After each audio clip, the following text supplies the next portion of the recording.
Yan. Ikutin mo naman siya sa kanan. Very good. Dahan-dahan lang, pakaliwa. Yan. Very good. Dahan-dahan, pakanan. Dahan-dahan, pakaliwa. Very good. Full turn naman tayo, ma'am. Full turn sa kaliwa. Okay, then balik sa gitna. Very good. Full turn sa kanan, ma'am. Full turn sa kaliwa. Dahil balik sa gitna.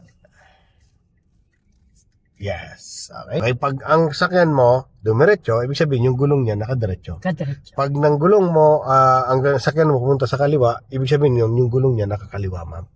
Pag pakanan, kanan din. Kaya yung exercise na papagawa ko sa iyo ay the best po ito para maiwasang mataranta at at the same time, alam mo kung paano may position yung sakyan. Position. So, nasa tama na. Okay. Okay, ready ka na po? Okay So, awa ka na sa ano mo? So, nakadrive na? Okay? Okay na? Okay na. So, sige. So, pagalawin mo. Stop.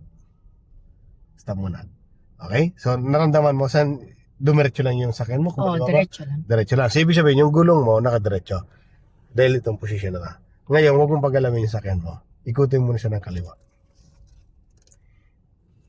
Yan. Di ba? Na-expect mo, nasa gitna. Kasi para siyang posisyon, para siyang tsura na. Kanina, Ngayon, siyempre, dahil dinala natin yan sa kaliwa, pag binitawan mo yung brake mo, sigurado yan pupunta sa kaliwa yan. Kaya anong gagawin mo? Kukontray mo lang ng pakanan. Ano? Pakanan ka. Okay? Yan, ganun lang. Ano? Okay? Try natin kaliwa muna.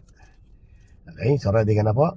Pag binitawan mo yung brake mo, dapat di ka na magbe-brake. Gagawin mo lang sa manibela lang. Ano? Okay? Bitawan mo brake mo. Correct mo. Then, i-correct mo position. Then, gitna. Very good. Okay, stop. Sa kanan naman. Huwag mong pagalawin sa kanan mo, ha? Ikot na muna sa kanan. Okay, ready na po kayo? Go. Ayusin mo. Then, i-position mo. Then, stop. Okay. Isa pa.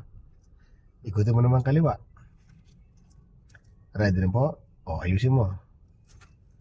Then, i-correct mo siya. Then, stop. Isa pa po, ma'am. Sa kanan naman po. Then, go. Kali. I-correct mo siya. Then, position. Very good, ma'am. Ganyan po, ano?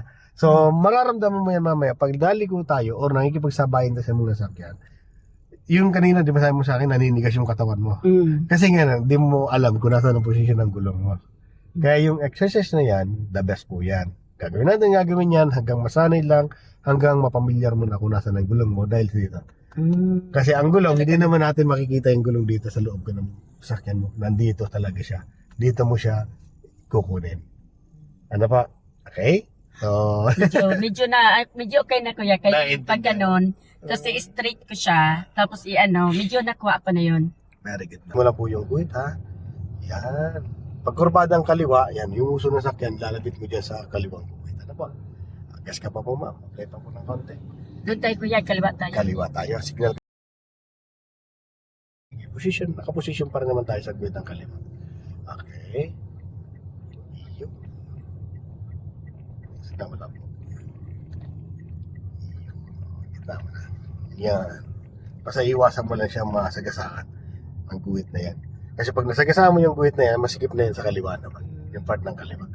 Dagdag ka ng gas. Tanggalin mo ng signal mo. Tanggal ng signal. Dagdag ka ng gas. Dagdag ng gas. Kasi medyo dumadami lang sakyan sa likod. No, sige, dagdag ka pa. Basta yung nasa unahan mo medyo malayo, magdagdag ka ng kahit paano, kahit konti. Pag ganun, Huwag ka lang babagsak yung mga 20 lang ang takbo mo. At least mga 40. ano man lang, tumaas-taas man lang. Nung yung kaya mong i-handle yung sakyan mo. Ano, yung wag naman sobrang bagal. Mga 10 lang ang takbo. Bababa na to. Ayan, medyo paliko, tanggalin mong gas, ang paa mo sa gas, nakaalalay sa brake. Ano, basta pag paliko na ganyan, alalay ka na. Nagpipitik-pitik ka na ng konting brake mo niya. Pero hindi ako naka-40 Yeah. Bakit naka-40 pa rin? Yes, ganun po talaga yan, ma'am. Kasi nasa buwelo ka eh. Kasi yung natin, kalsada natin, kurbada, tapos pababa. Kaya